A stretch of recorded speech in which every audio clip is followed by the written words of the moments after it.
یہ جو آج کل لوگ کہتے ہیں نا کہ صاحب یہ جو قربانی ہے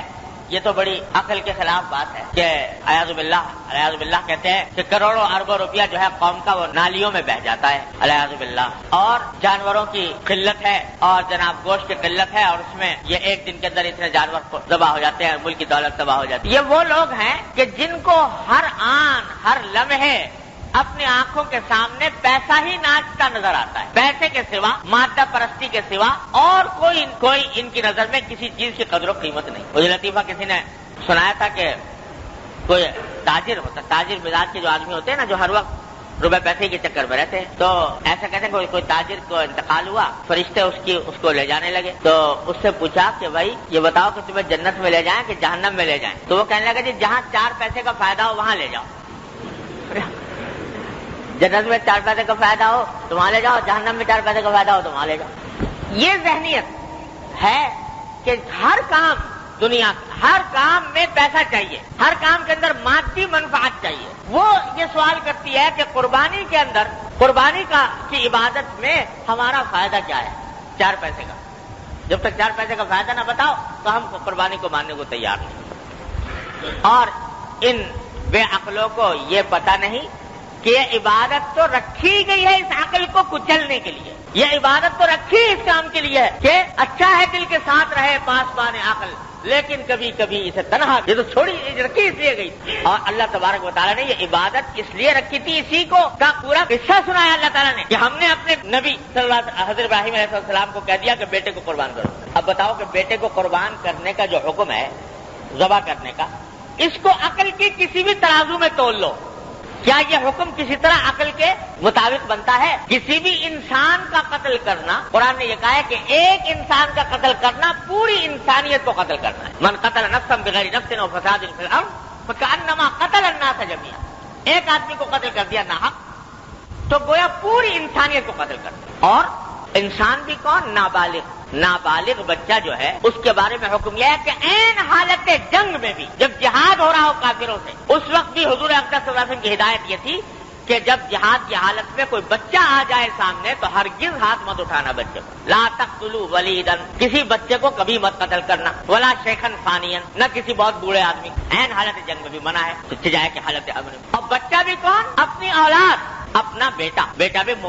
مرادوں سے مانگا ہوا۔ تو کسی بھی میزان پہ تول کے دیکھو، یہ عقل کے کسی میزان پر یہ حکم اترتا نہیں۔ لیکن جب حکم آیا ابراہیم خلیل اللہ علیہ السلام پر تو پلٹ کر ابراہیم علیہ السلام نے یہ نہیں فرمایا، اللہ تعالیٰ سے یہ نہیں پوچھا کہ یا اللہ اس بیٹے نے کیا قصور کیا ہے، یا اللہ یہ حکم آپ نے کیوں دیا، کیا اس کی حکمت ہے، کیا اس کی مصلحت ہے، کچھ نہیں۔ بیٹے کے بعد چلے گئے اور جا کے بتایا کہ دیکھو بیٹا یہ خواب میں دیکھا ہے میں۔ بیٹے نے بھی جو بالکل نا عمر نابالغ، اس نے بھی پلٹ کر یہ نہیں پوچھا کہ ابا جان میرے کس گناہ میں مجھے قتل کیا جا رہا ہے، کس قصور کی سزا دی جا رہی ہے، کیوں یہ حکم آیا ہے؟ جواب میں یہ کہا کہ یا ابت افعل ما تؤمر،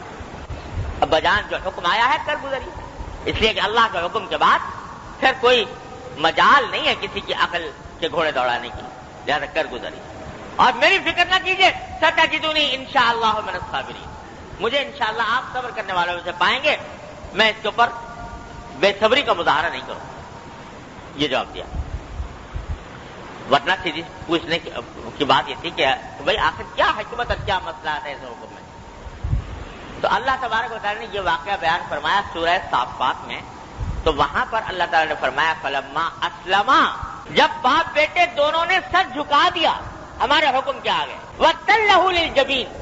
اور باپ نے بیٹے کو پیشانی کے بل زمین پر گرا دیا، تو نادیناہ یا ابراہیم، ہم نے آواز دی یا ابراہیم قد صدقت الرؤیا، آج تم نے اپنا خواب سچا کر دیا۔ اور روایتوں میں آتا ہے، بعض روایتوں میں آیا ہے کہ جب حضرت اسماعیل علیہ السلام کو لے جانے لگے حضرت ابراہیم علیہ السلام، تو انہوں نے یہ کہا کہ انہوں نے مشورہ دیا خود کہ ابا جان جب آپ میرے اوپر مجھے ذبح کریں تو آپ مجھے الٹا لٹائیے گا پیشانی کے بل، کیونکہ کہیں ایسا نہ ہو کہ اگر سیدھا میں لیٹا ہوا تو آپ میری صورت کو دیکھ کر باپ کی محبت جوش مار جائے اور چھری چلنے میں کوئی کسر رہ جائے۔ دوسرا یہ کہ آپ مجھے ایسا کیجیے گا کہ میرے سارے کپڑے جو ہیں وہ میرے جسم کے اوپر اچھی طرح ٹائٹ طریقے سے باندھ دیجیے گا، کیونکہ جب میرے اوپر چھری چلے گی تو بہرحال میں انسان ہوں، تڑپوں گا، اور اس تڑپنے کی حالت میں میرے ہاتھ پاؤں چلیں گے تو خون کے چھینٹے ابلیں گے اور وہ خون کے چھینٹے میرے لباس کے اوپر چاروں طرف پھیلیں گے. تو میری والدہ کے پاس جب یہ لباس پہنچے گا تو ان کو دیکھ کر بڑا غم ہوگا. لہذا آپ اس کو اس طرح کیجئے کہ کم سے کم کپڑوں کا حصہ جو ہے وہ خون سے آلودہ ہو. لٹا دیا باپ نے بیٹے کو. اللہ تعالیٰ کو یہ منظر اتنا پسند آیا کہ فرمایا جب دونوں باپ بیٹوں نے اپنا سر جھکا دیا تو ہم نے آواز دی کہ یا ابراہیم قد صدقت الرؤیا، تم نے اپنا خواب سچا کر دکھایا، ہمارے حکم کے اوپر پورے اتر گئے. تو اعلان ہو گیا رضامند تاکہ اب تم نے اپنا کام کر لیا. بندگی کا اعلیٰ ترین مظاہرہ، بندگی کی اعلیٰ ترین مثال تم نے تاریخ عالم پر ثبت کر دی. اپنا کام تم نے کر لیا، اب ہمارا کام دیکھو کہ آنکھیں کھولو کہ دیکھو کیا منظر ہے صاحب. آنکھیں کھولی تو دیکھا کہ مینڈا ذبح ہوا پڑا ہے اور اسماعیل علیہ السلام برابر میں بیٹھے مسکرائے. جب یہ کرو گے اور اس جذبے کے ساتھ کرو گے کہ چاہے مجھے ظاہر میں فائدہ کچھ نہیں پہنچ رہا، میری رقم میں کمی آ رہی ہے بظاہر دیکھنے میں، لیکن میرے پروردگار کا حکم ہے اس لیے انجام دے رہا ہوں. جب یہ کام کرو گے، اس جذبے سے کرو گے، تو کہتے ہیں کہ ایک ایک قطرہ جو اس جانور کے خون کا بہے گا، ایک ایک قطرے سے تمہارے گناہ معاف ہوں گے، تمہارے درجات بلند ہوں گے.